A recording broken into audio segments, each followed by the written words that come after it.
சங்கீதம் 2. ஜாதிகள் கொந்தளித்து ஜனங்கள் விருதா காரியத்தை சிந்திப்பானேன்.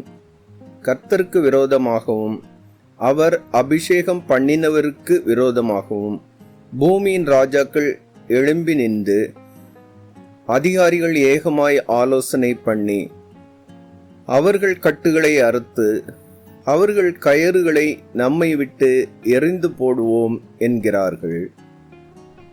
பரலோகத்தில் வீற்றிருக்கிறவர் நகைப்பார், ஆண்டவர் அவர்களை இகழுவார்.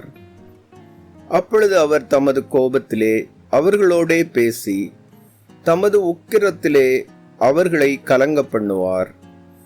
நான் என்னுடைய பரிசுத்த பர்வதமாகிய சீயோன் மீதில் என்னுடைய ராஜாவை அபிஷேகம் பண்ணி வைத்தேன் என்றார். தீர்மானத்தின் விவரம் சொல்லுவேன்.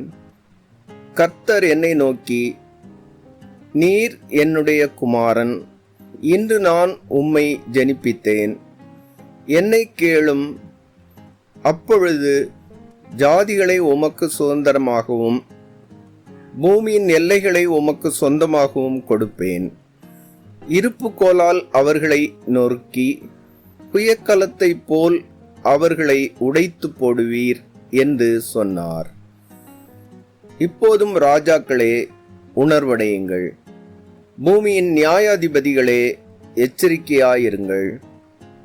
பயத்துடனே கர்த்தரை சேவியுங்கள், நடுக்கத்துடனே களி கூறுங்கள். குமாரன் கோபம் கொள்ளாமலும் நீங்கள் வழியிலே அழியாமலும் இருக்கும்படிக்கு அவரை முத்தம் செய்யுங்கள்.